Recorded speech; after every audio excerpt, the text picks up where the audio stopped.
अस्सलाम वालेकुम, बिस्मिल्लाहिर्रहमानिर्रहीम। नाजरीन, आप देख रहे हैं तारक इस्माइल सागर ऑफिशियल यूट्यूब चैनल और मैं हूं प्रोफेसर हाफिज़ उर्रम इकबाल, यूनिवर्सिटी ऑफ सियालकोट के इंटरनेशनल रिलेशन डिपार्टमेंट के अंदर अपने फ़राइज़ सर अंजाम दे रहा हूं।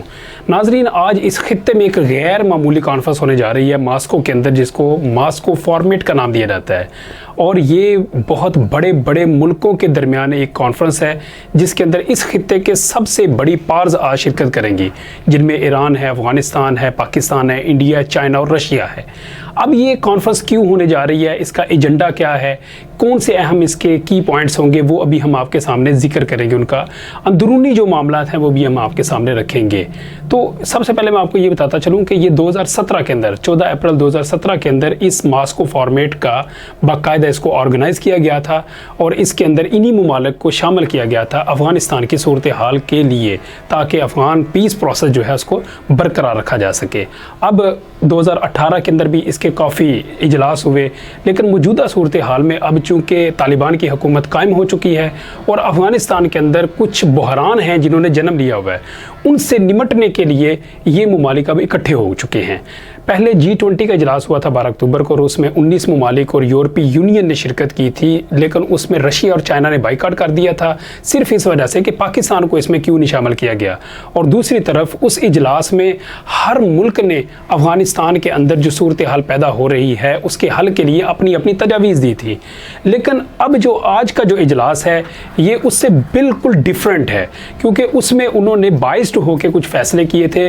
आज जो इजलास है इसमें तालिबान की हमायत में फ़ैसले किए जाएंगे और कौन कौन से फ़ैसले किए जाएंगे ये अभी आपके सामने रखते हैं हम। फर्स्ट ऑफ ऑल ये है कि तालिबान जो इस वक्त हुकूमत कर रहे हैं उनको जो दरपेश चैलेंजेस हैं उनमें पहला बड़ा चैलेंज क्या है कि तालिबान की हुकूमत को कोई तस्लीम नहीं कर रहा। तो ये एक लम्हा फ़िक्री है पूरे आलम इस्लाम और दूसरे जितने ममालिक हैं कि वो कौन सी ऐसी उनको रिक्वायरमेंट चाहिए कि वो तालिबान की हुकूमत को तस्लीम नहीं कर रही। ये पहले एजेंडे के ऊपर वहाँ पे बात होगी कि तालिबान की हुकूमत को अब तस्लीम किया जाना चाहिए। और दूसरी जो बात है, क्योंकि इसमें तालिबान का एक बड़ा अहम वफ़द जा रहा है, जो वज़ारत ख़ारजा के तर्जमान हैं अब्दुल कहार, उनके मुताबिक जो अफ़गानिस्तान के नायब वज़ीर आज़म हैं अब्दुल सलाम हनफी, वो इसमें शिरकत करेंगे अपने वफ़द के साथ और इसमें 11 ममालिक के नुमाइंदे शिरकत करेंगे। तो ऐसी सूरत हाल में सबसे पहला जो एजेंडा है वो ये है कि अफ़गानिस्तान में तालिबान की हुकूमत को तस्लीम किया जाना चाहिए। दूसरे नंबर पे इस वक्त अफ़गानिस्तान में जो बहुत बड़ा चैलेंज उभर के सामने आ रहा है वो दाइश का है। दाइश ने इस महीने के अंदर नमाज जुमा के दौरान भी 2-3 बड़े धमाके किए हैं अफ़गानिस्तान के अंदर। तो ये बहुत बड़ी एक कशीदा सूरत हाल है। तो इसको किस तरह से निपटा जाए, अफ़गानिस्तान में अमन कायम करने के लिए कैसे इन दहशतगर्द अनासर से जो है वो निपटा जाए, क्योंकि अफ़गानिस्तान में अमन का क़याम अब एक ख्वाब बन चुका है। तो इसके लिए अब ये सारे मुल्क इकट्ठे होकर इसका फ़ैसला करेंगे। तीसरे नंबर पे कोविड वैक्सीन की भी बात की जाएगी कि जितने भी लोग हैं उनको वैक्सीन लगवाई जाए और इसके हवाले से जो है वो आम रसाई इसमें दी जाएगी। चौथे नंबर पे जो बात है वो मुआशी इमदाद की बात है। यूरोपीय यूनियन ने भी ऐलान किया था कि 1 अरब 20 करोड़ डॉलर हम अफ़गानिस्तान के ऊपर ख़र्च करेंगे, उनकी अवाम के ऊपर। लेकिन इस हवाले से उन्होंने तालिबान के ऊपर कोई एतमाद नहीं किया। क्यों? क्योंकि उन्होंने अभी तक उसको तस्लीम ही नहीं किया। कहते हैं कि अगर हम तस्लीम करें तब उनको जाके हम इमदाद देंगे। इसके लिए फिर उन्होंने जो बाकी उसके साथ के हमसाया ममालिक हैं या फिर वहाँ पे जो NGOs काम कर रही हैं उनको फ़ंड दिया जाएगा और वो आगे से जो अफ़गानिस्तान की अवाम है उनके ऊपर ख़र्च करेंगे या अफ़गानिस्तान की तमीर नौ के ऊपर वो ख़र्च करेंगे। तो ये भी एक बड़ा अहम एजेंडा है जो इस कॉन्फ्रेंस में होगा। इसके अलावा जो इंसानी बहरान वहाँ पे जन्म ले रहा है उसके ऊपर बात होगी और बाकी जो गैर मुल्की शहरी अभी तक वहाँ पर रह रहे हैं उनके बाहिफाजत इनखला के ऊपर भी आज ये ममालिक मिलकर बात करेंगे।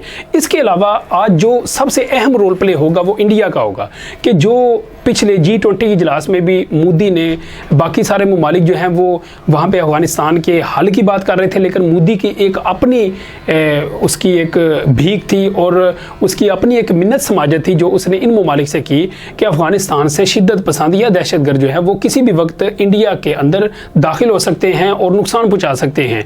तो ये उसका एक खाम ख्याली है, उसको तालिबान फोबिया हो चुका है। ये एक बड़ा एक अहम पॉइंट है जिसको आज डिस्कस किया जाएगा, क्योंकि इंडिया बिल्कुल अब तनहा हो चुका है और अब वो किसी भी ऐसी नशिस्त नशिस्त को नहीं छोड़ रहा कि जिसमें वो ये समझता है कि तालिबान हो और बाकी ममालिक हों तो मेरा भी जाना ज़रूरी है इंडिया का।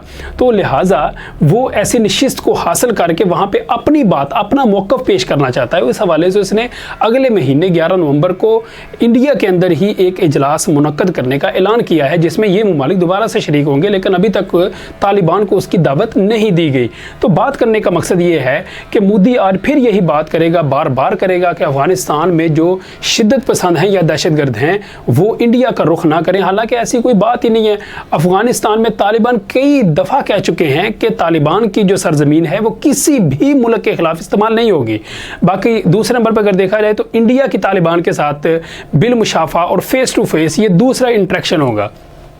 इससे पहले इंडिया के जो एम्बेसी है कतर के अंदर दोहा में, वहाँ पे 31 अगस्त को तालिबान की तरफ से जो उनके नायब वज़ीर ख़ारजा हैं अब्बास सतकज़ई और उसके अलावा जो इंडियन एम्बेसडर थे पटेल, उनके दरमियान, पटेल मित्तल, इनके दरमियान बाकायदा पहली मुलाकात हो चुकी है 31 अगस्त को। अब ये दूसरी बिल मुशाफा इनके दरमियान मुलाकात होगी और आपस में ये मुख्तलिफ मामलात को ज़ेर बहस लाएंगे, क्योंकि इंडिया की इन्वेस्टमेंट भी कई बिलियन डॉलर है अफ़गानिस्तान के अंदर, और उसको ये भी महसूस हो रहा है कि अफ़गानिस्तान में तालिबान की हुकूमत आने के बाद उसकी इन्वेस्ट जो डूब रही है, अब उसके बचाव के लिए सिर्फ यही हल है कि अफ़गानिस्तान के साथ मिल बैठकर निगोशिएट किया जाए और मामलात को आगे बढ़ाया जाए।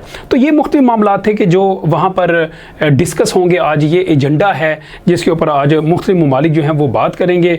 इसके अलावा भी देखते हैं कि आज होने वाले इजलास में और कौन से अहम पॉइंट्स पे जो है वो बात की जाती है, लेकिन अभी जो उनकी जो मेन जो थीम है इस इजलास का वो मैंने अभी आपके सामने रख लिया है।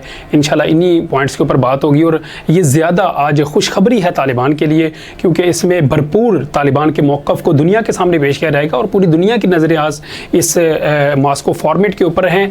और इस हवाले से उनको थोड़ी सी तकलीफ़ भी हो रही है शायद कि ये एक नया अलग से ब्लॉक बनने वाला है, Russia, China, Pakistan, Iran, Afghanistan, इनके ऊपर मुश्तमिल है।